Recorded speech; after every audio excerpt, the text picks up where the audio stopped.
Atormentado, comecei a correr por aqueles longos corredores. Queria, mas não poderia sair dali, antes de encontrar meu amigo. Gritava o nome dele. O medo de pensar que algo poderia ter acontecido com Genaro era quase paralisante para mim.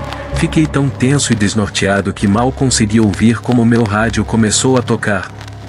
Ao longe consegui ouvir Genaro.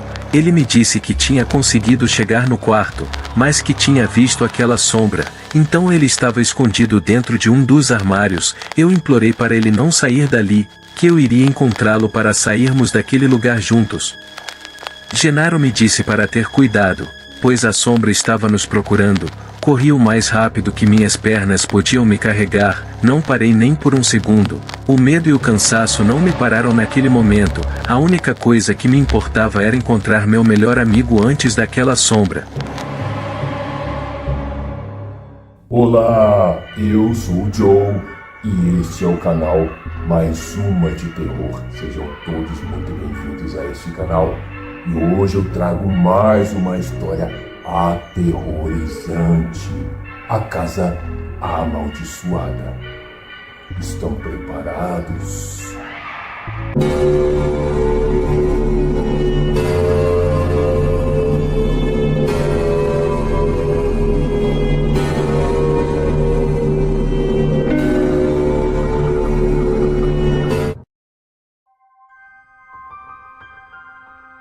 Meu nome é Estevão.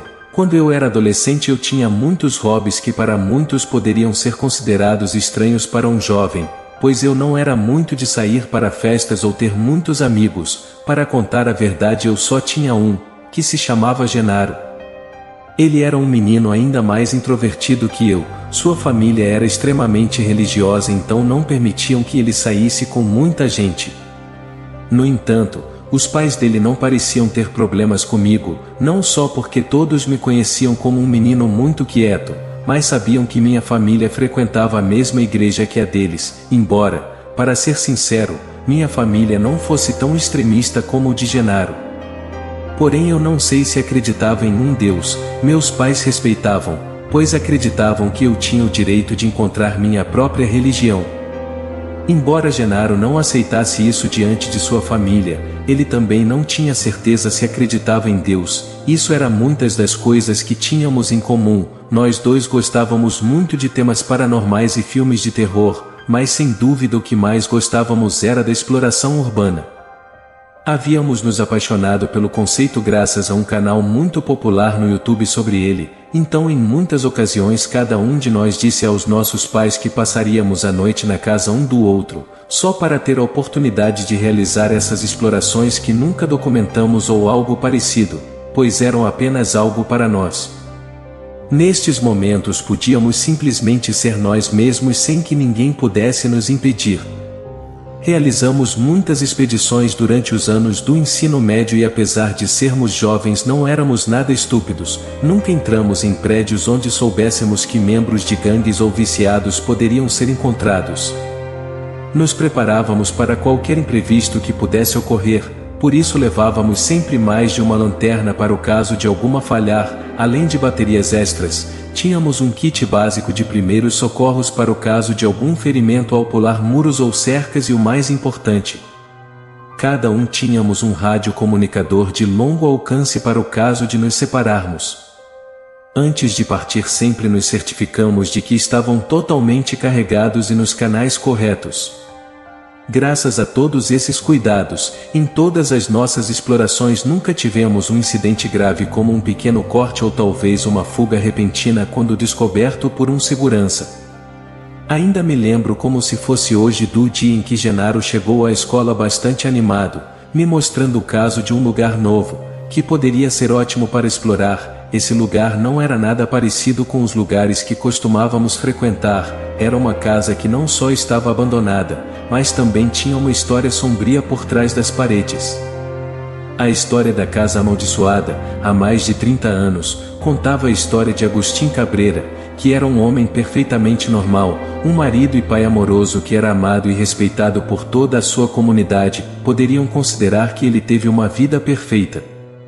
Porém, um dia do nada tudo mudou. Dizem que ele voltou do trabalho, Jantou uma última vez com sua família e naquela noite enquanto todos dormiam, ele os assassinou e torturou das formas mais horríveis que poderíamos imaginar, e depois ateou fogo à casa com ele ainda dentro. Quando os bombeiros conseguiram controlar as chamas já era tarde demais, pois parecia que o primeiro a queimar foi Agustin, que morreu com um sorriso no rosto. Ninguém nunca soube por que Agustin fez o que fez. Porém as pessoas afirmam que os gritos da família sendo massacrada e cortada por Agustin ainda podem ser ouvidos durante algumas noites, exatamente no mesmo horário em que os acontecimentos ocorreram. Pude entender por que Genaro parecia tão animado com isso, já que depois de um tempo fazendo nossas explorações chegamos ao ponto que já havíamos explorado todos os locais próximos, sem contar que nunca havíamos explorado nenhum lugar que pudesse ser considerado mal-assombrado ou amaldiçoado. Só havia um problema: a casa não estava dentro do nosso alcance de exploração, que havíamos definido para nós. Era distante o suficiente para que nenhum de nossos conhecidos nos reconhecesse caso fôssemos vistos. Essa casa ficava a vários quilômetros da nossa região, teríamos que pegar um ônibus e pensar no que contaríamos aos nossos pais, já que seria impossível voltarmos antes que eles acordassem e ficassem preocupados e começassem a questionar onde estávamos. Mesmo assim, sabíamos que valia a pena ir àquele lugar, por isso, sem mais delongas, decidimos começar a pensar num plano e decidimos dizer que dormiríamos na casa um do outro, mas dessa vez falamos que gostaríamos de ir ao parque aquático pela manhã, então não iríamos retornar até a tarde. Meus pais aceitaram quase imediatamente e não demorou muito para que os pais de Genaro os convencessem a deixá-lo ir, então, assim que resolvemos essa questão, decidimos embarcar no que acreditávamos ser a melhor expedição de nossas vidas, embora em realidade, este foi o pior pesadelo nunca experimentado por nós. Demoramos muito para encontrar a casa, na verdade chegamos a acreditar que provavelmente ela havia sido reformada e vendida, então todos os nossos esforços foram totalmente em vão. Porém, graças ao GPS do telefone de Genaro, finalmente conseguimos encontrar o local, que ao vê-lo superou completamente as nossas expectativas. Aquela casa estava em ruínas, aparentemente as histórias de que toda vez que alguém tentava consertá-la sempre acabava queimando eram verdadeiras, então não hesitamos em entrar naquela casa, ainda tinha alguns móveis que estavam quase totalmente queimados. A primeira coisa que fizemos foi dar uma volta geral por todo o lugar, tudo estava indo conforme o planejado, estávamos nos divertindo muito. Porém, assim que entramos na sala que segundo a lenda foi onde Agustin colocou fogo, começamos a sentir algo estranho. Pois além de sentirmos um clima pesado, começamos a sentir raiva um do outro, o que fez com que começássemos a brigar do nada, sem motivo algum, algo que nunca havia acontecido antes. Genaro reclamou comigo de coisas do tipo: que era minha culpa que ele nunca iria para o céu e que ele desejava nunca ter me conhecido. Embora essas palavras me machucassem, ele era meu melhor amigo, então quando eu estava um pouco menos influenciado por essas vibrações, decidi sair daquela sala. Assim que saí, senti como se aquela raiva profunda me abandonasse assim que cruzei a porta, então obriguei Genaro a fazer o mesmo.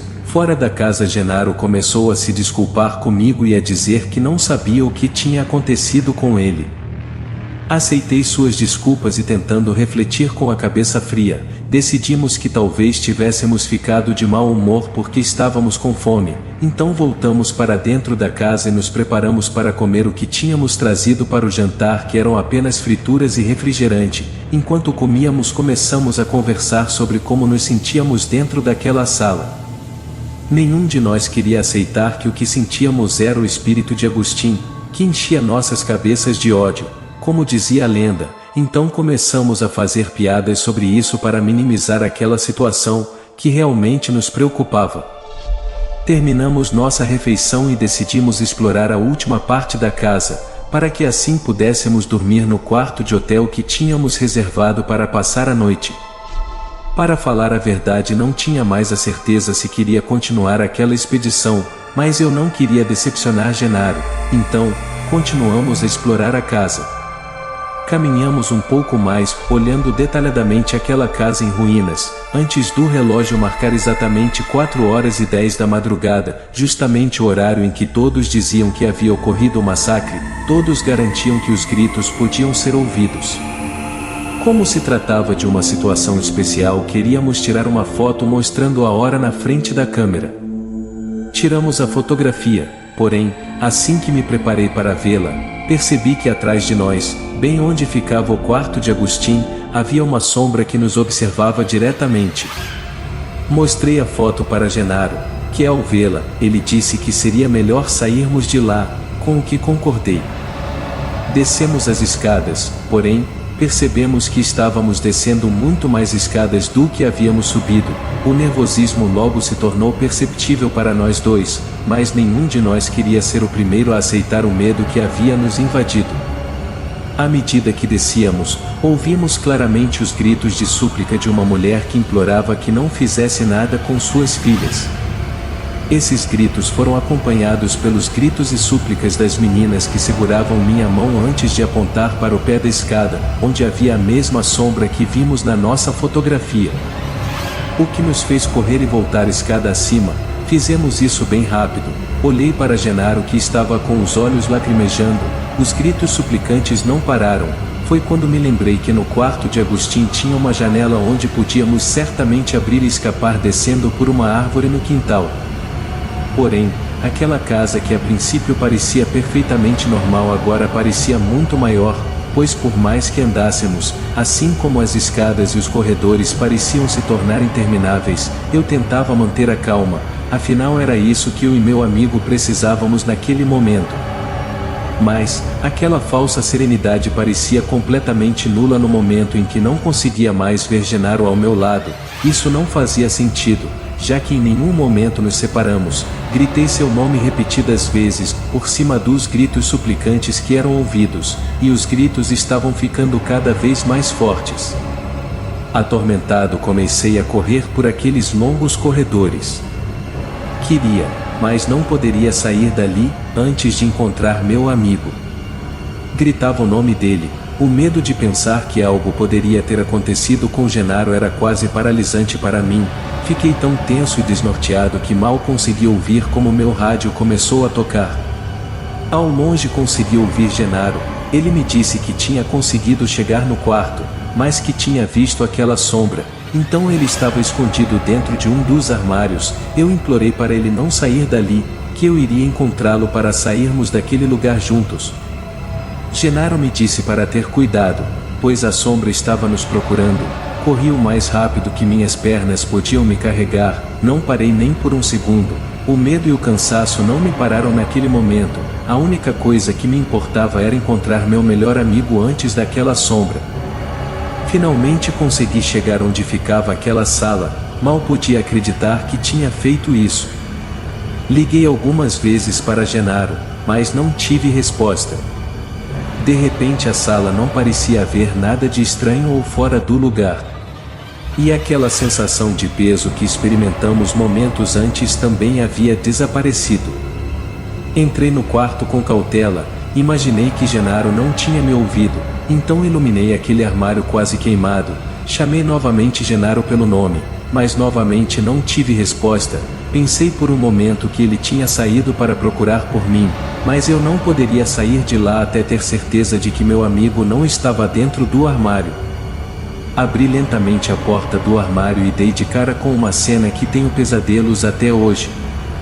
Dentro do armário estava um homem completamente queimado. Pude ver como quase toda a sua pele havia saído, deixando os músculos completamente expostos. Um de seus olhos parecia ter explodido e não havia um único fio de cabelo em sua cabeça. Aterrorizado, soltei um grito alto enquanto recuava, o que fez aquele homem começar a rir. Vi o rádio de Genaro no chão. Do nada, o homem queimado começou a simular a voz de Genaro, que repetia exatamente as mesmas palavras. Este homem tirou uma das mãos cheia de ampolas do armário e assim que tocou o chão começou a queimar.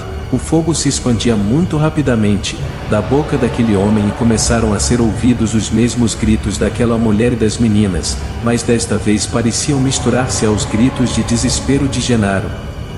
Saí do quarto que naquele momento estava quase todo em chamas, corri pelo corredor e desci as escadas para não ser atingido pelo fogo. Dessa vez consegui descer as escadas e logo quando virei me deparei com Genaro. Nunca fiquei tão feliz em ver alguém em toda a minha vida. Nós dois levantamos os olhos quando ouvimos um barulho. Foi o homem queimado quem deixou um rastro de fogo por onde passava. Nós dois corremos para sair do local e uma vez lá fora vimos como todo o local estava completamente consumido pelo fogo. Saímos de lá assim que vimos os bombeiros chegarem. Genaro me contou que quando nos separamos, por medo, ele havia deixado cair o rádio ao tentar entrar em contato comigo e que apesar de ter conseguido chegar ao térreo, ele não pensou em me deixar sozinho, pois tinha certeza de que eu nunca teria feito isso. Voltamos para casa no dia seguinte conforme o combinado. Aquela história foi algo que ficou marcado em nossas vidas por muitos anos, afinal, mesmo que quiséssemos contá-la, com certeza ninguém acreditaria em nós.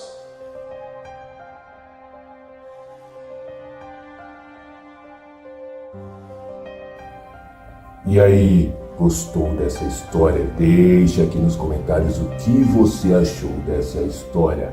E não percam os próximos vídeos, as próximas histórias, os próximos contos de terror. Te espero no próximo vídeo.